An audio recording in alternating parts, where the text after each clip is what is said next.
The common ion effect.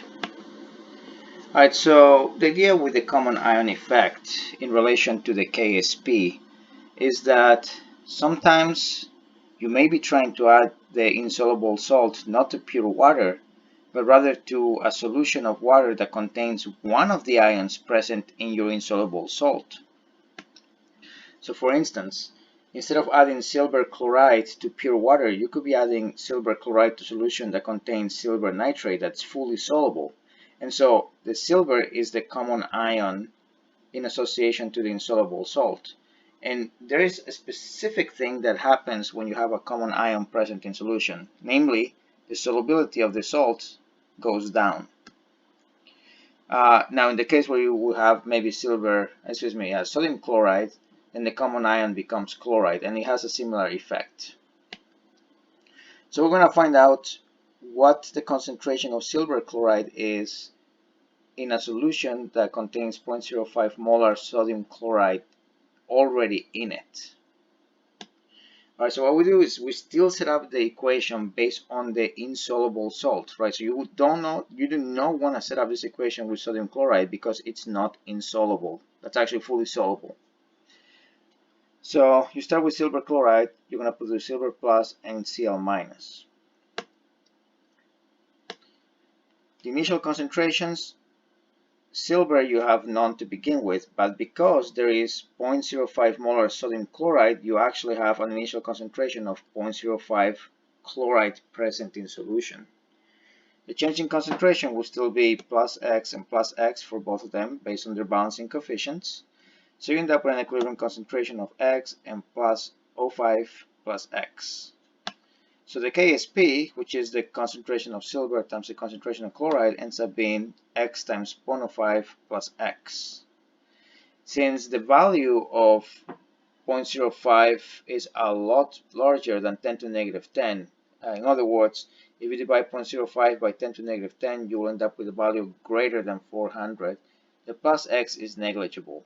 So technically speaking, this reduces down to simply being equal to 0.05 times X. So divide both sides by 0.05 and you find out that X has a value of 3.54 times 10 to the negative 9. That will be the concentration of silver. The concentration of chloride will still remain 0.05. So the maximum solubility of this compound at most will be 3.54 times 10 to the negative 9 molar for silver.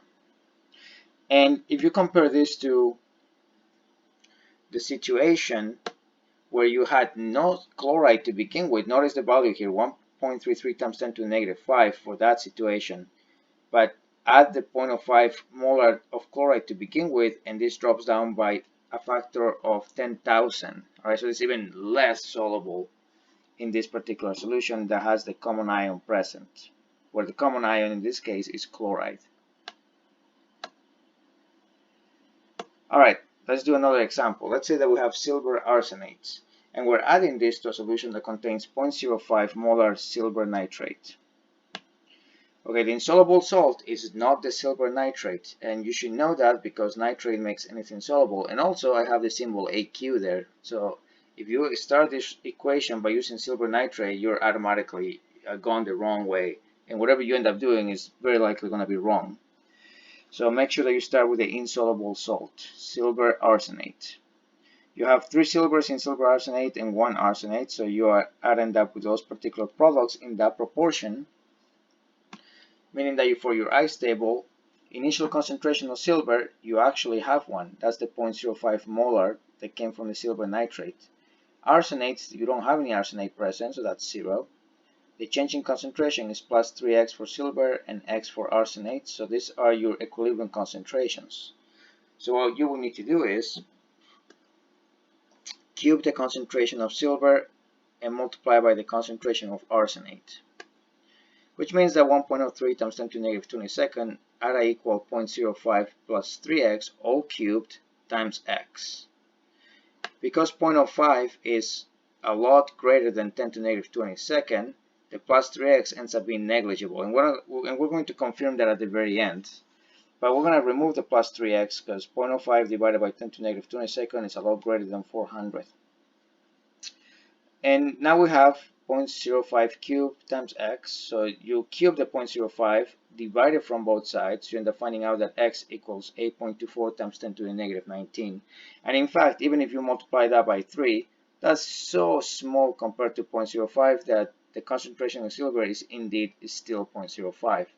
The arsenate, on the other hand, will give you that ridiculously slow concentration of 8.24 times 10 to the negative 19, and that's the solubility of the compound. Compare that to silver arsenate, where there was no common ion present. The concentration was up to 1.4 times 10 to the negative 6. Right now we have changed that by a factor of 10 to the 13 pretty much. So more than a trillion, more than a factor of a trillion is the change by having the silver present in solution. So it's a drastic change. Alright, so that kind of concludes the idea of the common ion effect. Simply put, if you have a common ion present, the solubility of the salt will go down. You still have to apply the I-stable aspect to it.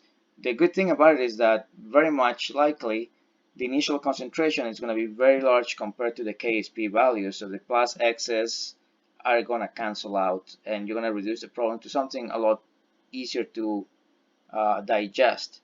But it is very important that you do start the problem with the insoluble salt, not with the salt that is already dissolved in water, right? That one's not going to give you solid ever. But the one that you know has a KSP value associated with it, that's the one you want to write down as your reactant. Alright, this concludes the lecture in association to KSP values. In the next one, I'm going to show you some thermodynamic parameters that are associated with the solubility of compounds. So see you in the next lecture series.